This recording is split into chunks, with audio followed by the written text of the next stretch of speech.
संध्याकाळची वेळ. बाहेर पावसाने चांगलीच हजेरी लावली होती. पावसाचे थेंब काचेच्या खिडकीवरून उंघळताना अनिकेत पाहत होता. "ओ सॉरी, मला उशीर तर नाही झाला?" मागून कोणाचा तरी आवाज आला आणि अनिकेत भानावर आला.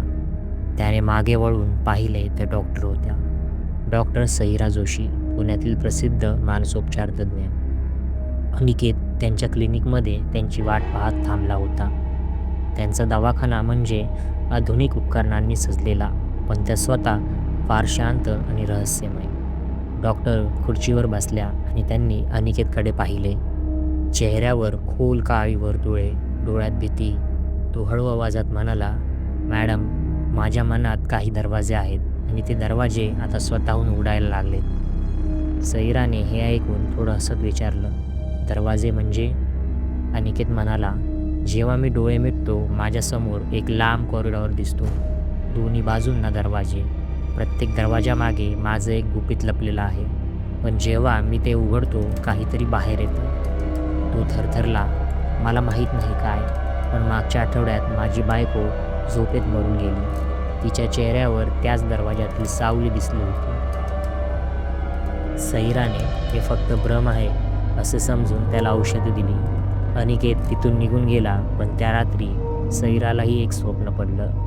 तिला एक लांब कॉरिडॉर दिसला, काळोखात हरवलेला. एका दरवाजावर तिचं नाव कोरलेलं, साईरा. ती दरवाजाच्या जवळ गेली. आतून कुजबूज ऐकू आली, "आत ये सईरा, तूच आम्हाला बंद केलं होतंस." ती घाबरली आणि जागी झाली. तिच्या खोलीत कोणी नव्हतं, पण आरशावर ओलसर बुटांचे ठसे होते. दुसऱ्या दिवशी क्लिनिकमध्ये गेल्यावर तिला अनिकेतचा रिपोर्ट मिळाला. अनिकेतला कोणताच असा मानसिक आजार नसल्याचे त्यावर स्पष्ट लिहिले होते. सईरा थोडी गोंधळली. तूर्तास तिने त्याकडे दुर्लक्ष केलं आणि दुसऱ्या पेशंटकडे पाहण्यात व्यस्त झाली.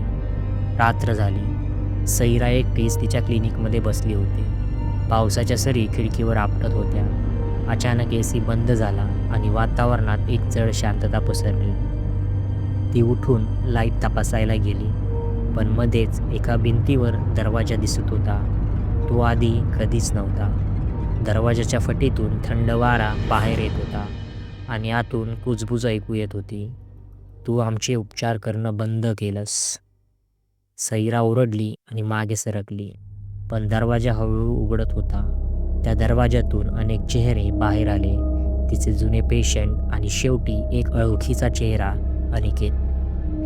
त्याने शांतपणे म्हटलं, "मॅडम, आता तुमच्याही मनाचा दरवाजा उघडला आहे." फ्लॅशबॅक.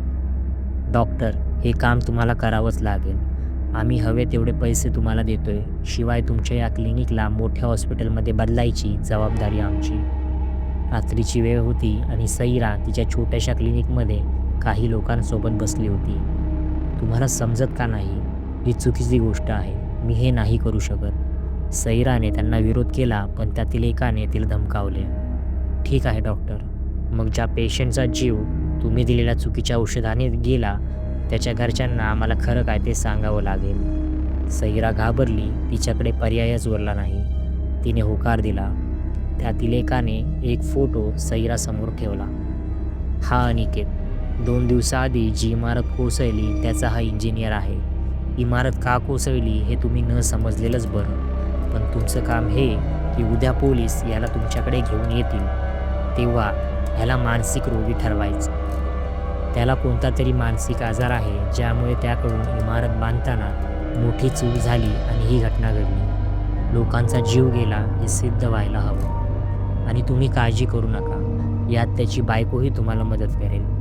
सईरा समजून गेली की यात अनिकेत अडकणार आहे, पण आपल्याकडे काहीच पर्याय नाही म्हणून ती तयार झाली होती.